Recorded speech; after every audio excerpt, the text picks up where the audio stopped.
Paul Dobson is here representing the Committee of International Solidarity and Peace, COSI CMP, and I think you all have a sheet on your chair, and we're so pleased that you're here to share hot off the press, literally, as a journalist and as a representative of the Committee of International Solidarity and Peace. Thank you and welcome, Paul.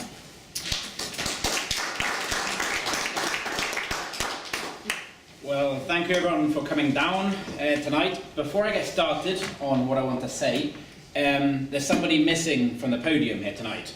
It's somebody who is here in, I don't know why everyone's hearts, but it's somebody who's here with me, with Vicky and with Marcus.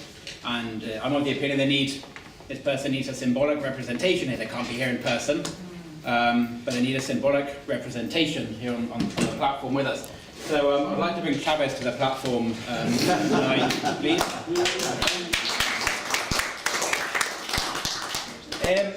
So the piece of paper you would have found in your chairs is a public declaration from the COSI, the Organising Committee of International Solidarity, and the World Peace Council.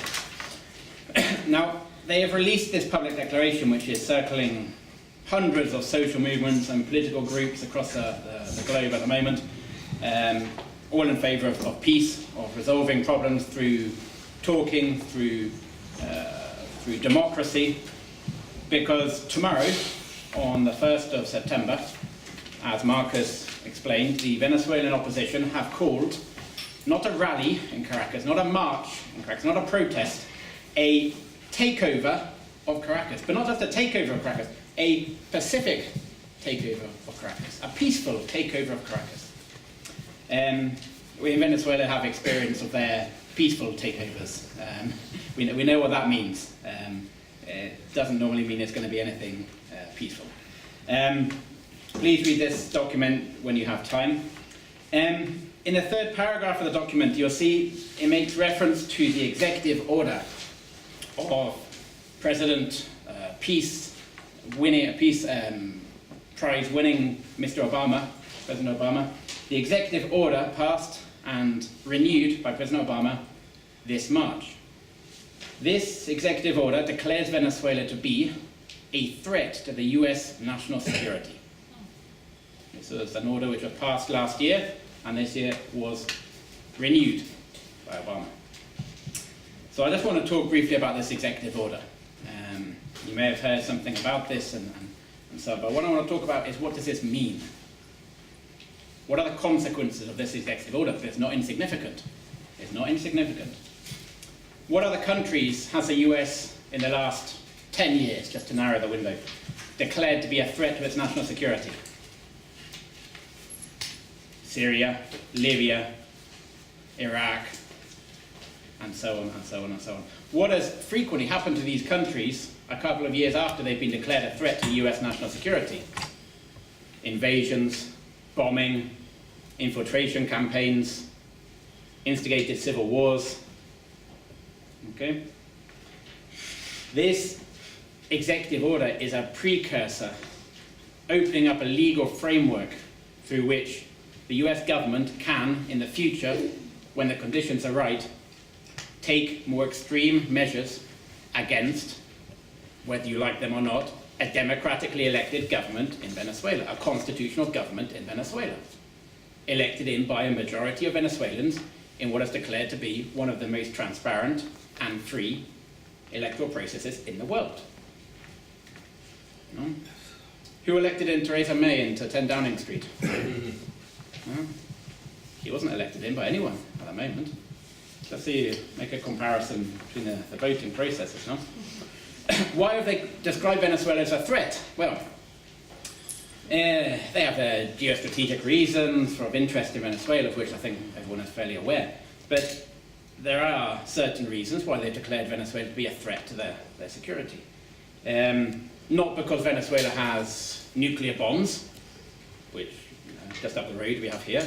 Not because Venezuela is sending terrorists into Washington or California to plant bombs.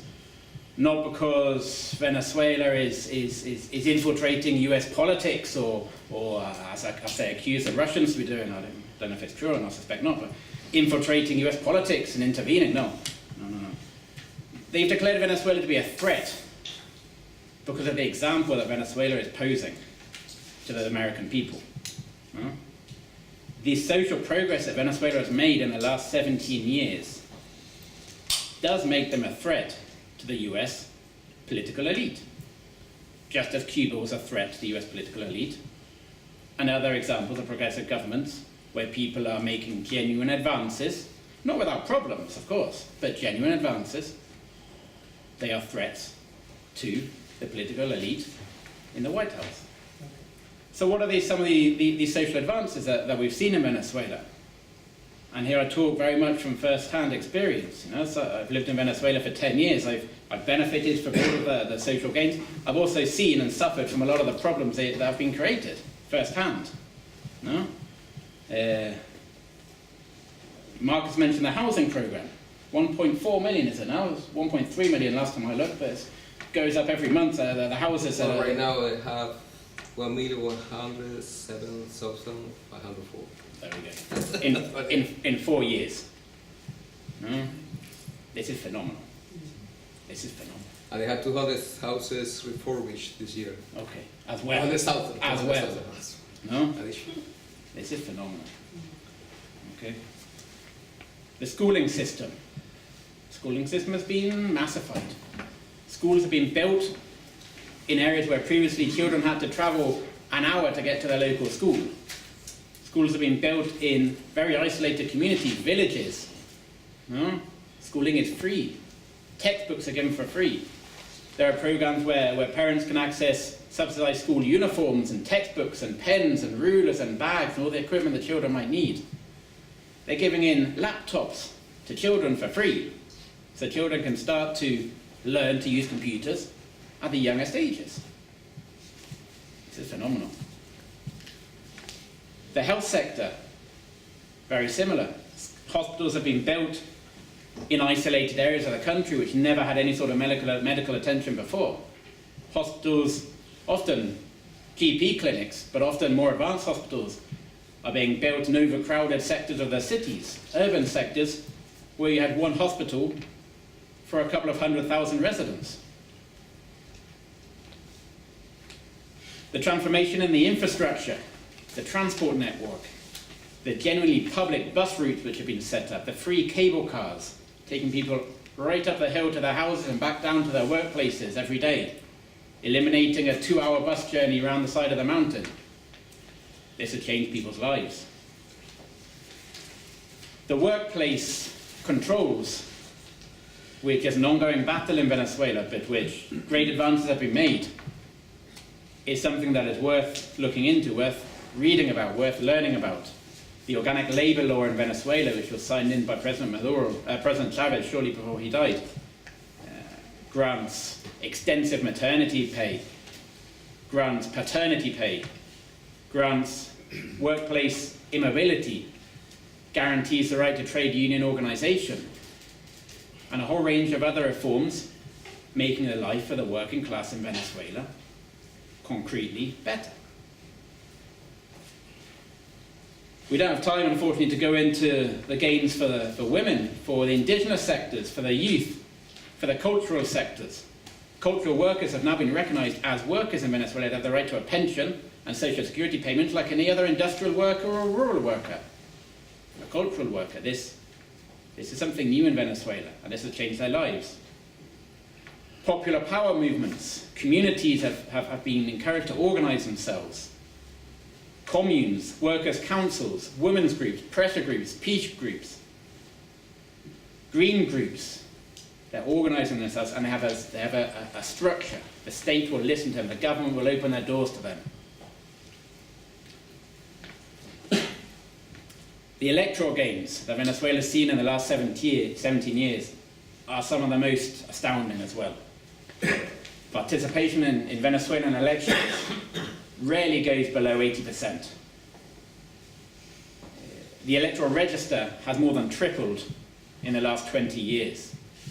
The population hasn't tripled, the electoral register has, meaning that there are millions who never voted, never had an ID card, never were signed up, who are now participating in the important decision-making processes of their country. Venezuela has had I lost count after a while, I think it's now 21 elections in the last 17 years. 20 or 21 elections in 17 years. The new model of participative democracy. Not what we have here in Britain, where you elect somebody every 4 or 5 years, they go off and do whatever they want to do, and then they come back for re-election. No, participative democracy, where they are held to account, where they can be recalled if they're not doing what they said they were going to do. These are massive steps forward, which, yes, make Venezuela a threat to the American political system. Okay?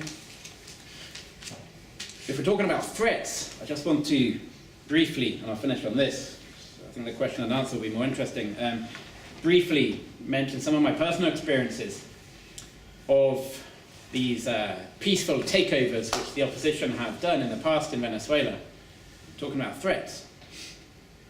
Threat is having a wire strung across the road at head height. I ride a motorbike. I can't afford a car. I ride a motorbike around town.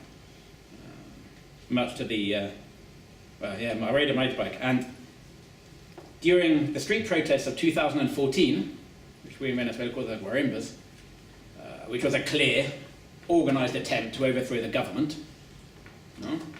They hung wires across the road. So anybody driving around on a motorbike at night, and this happened, this wasn't a threat, this happened, would come in and have their throat cut. No? I was walking around the streets in these protests. These protests lasted 4 or 5 months in the city that I live in. Walking on the street doing some shopping. 2 meters away, a citizen got shot in the leg from a rifle on the top floor of a tower block, 100 meters away. I don't know about anyone here, but I certainly can't shoot a rifle at 100 meters and hit somebody that accurately.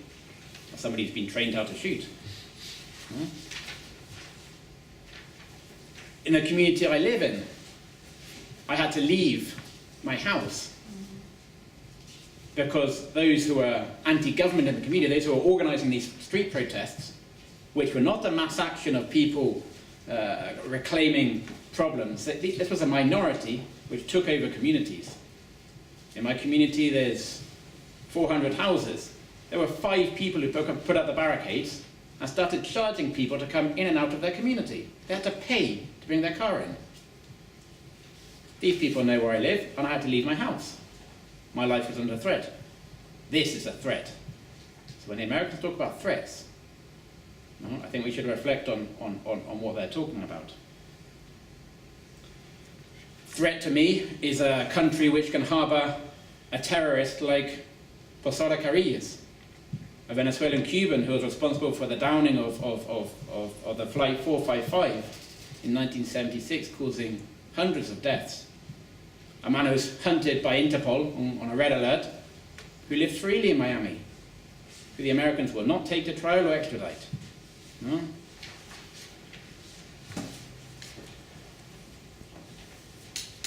For an American government to call another country a threat has to be taken with a massive pinch of salt. But the repercussions are very serious. Tomorrow, in this peaceful takeover of Caracas, as the declaration here warns, violence is to be expected by the opposition, a very small group of the opposition. 95%, if not more, of the Venezuelans want peace, want things to be resolved democratically through the electoral system. But for some, that doesn't go quick enough, that's not going the way they want it to go, and so therefore they're looking for extra constitutional measures. Okay? There's a saying in Venezuela that every 11 has its 13. No?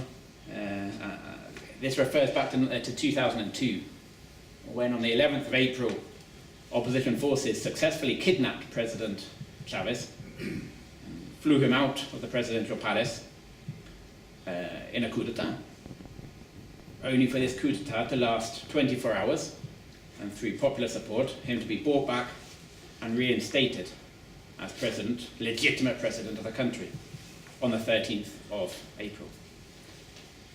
So I'll leave you with this. Every 11 has its 13. Okay?